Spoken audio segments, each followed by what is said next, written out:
Microsoft is having a live stream press event on October 12th. Frankly, it's just in time for the start of the holiday season. So what are we going to see there? My guess is obviously updates to the Surface line. So what is the Surface line? That's Microsoft's family of high-end PCs. They actually look really good, high quality, good design. It's really one of the few really comprehensive computer lines on the Windows side that really feels like Apple's MacBook line, and that everything kind of fits together into a family and makes sense. Because Microsoft makes both the software, the operating system, Windows, and the hardware for these, they control 2/3 of the ecosystem there. Not the chips, but that helps them make a very well-integrated product, and that's one of the reasons I like the Surfaces so much overall.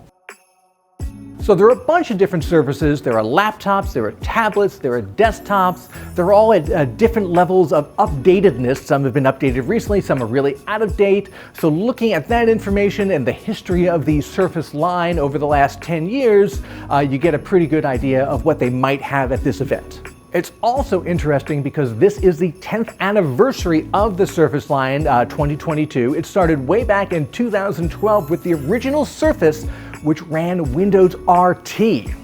Now the flagship is the Surface Pro. That is a Windows tablet that is paired with a clip-on magnetic keyboard that turns it into a very laptop-like device. It's really the best example I've seen of taking a tablet and adding a clip-on keyboard. It's really the gold standard. My big problem with it is, as much as I like it, Microsoft insists on selling it separately. If you buy a Surface Pro, you just get the tablet. You've got to buy the keyboard separately. It's $130 to $150 depending on the color and the size and the style. And for something that you really need in order to get the most out of the product, that's a pretty expensive add-on.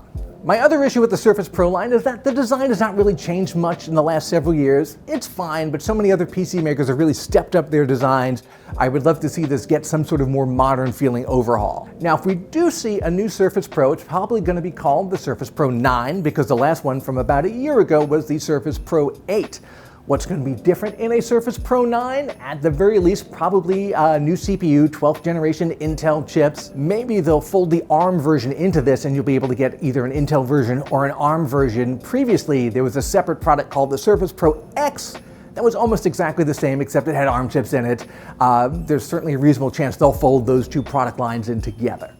There's also a cheaper version of the Surface tablet. It's called the Surface Go. The last version of that came out about a year ago. It's smaller, only costs about $400, but again, they make you buy that keyboard separately, and that's another $100. And when you're buying a $400 device, adding $100 is a much bigger deal than if you're buying a $1,000 or $1,200 device. On the inexpensive side, you can also get the Surface Laptop Go, which is their inexpensive, smaller screen clamshell laptop. That actually got updated in June of 2022, so I don't think we'll see any updates there. That's still a pretty new product, about $600, and frankly a really nice budget laptop. The bigger version of that, the Surface Laptop, that's a little bit more than a year old in its latest iteration. It's a really nice 13-inch class laptop. It's really one of my favorites if you're looking for something that has that high-end MacBook look and feel, but runs Windows. The other thing I really like about the Surface Laptop line is that it's often on sale. If you go to the Microsoft store online, I've seen some really good discounts on it. So going into the holiday season, if you wait for the right time, you can probably get a nice premium Surface laptop at a really good price. Interestingly, the two most innovative Surface products are the two that are the most out of date. There's the Surface Book. That is another 2-in-1 device, but it's much more heavy duty. In the big keyboard base, it's got a GPU and it's got an extra battery, so it's a rare 2-in-1 that has some value for gamers and for content creators. The last version of that came out in 2020. Are we going to see an updated version? It's always been an expensive product that was kind of heavy, kind of clunky, but I really appreciate how inventive it is. I think historically my favorite Surface was the Surface Studio. That's an all-in-one desktop, and I really like that it's got a big touchscreen that you can tilt down like a drafting table, so it's great for drawing, great for art. We have not seen a new version of that since 2018, and if we got a new Surface Studio, I would be very excited about that. I'm not sure just how likely that is. I think it's most likely we'll get a new Surface Pro and maybe one or two of the other models that are a year or so out of date. We're going to have to come back together again on October 12th to find out.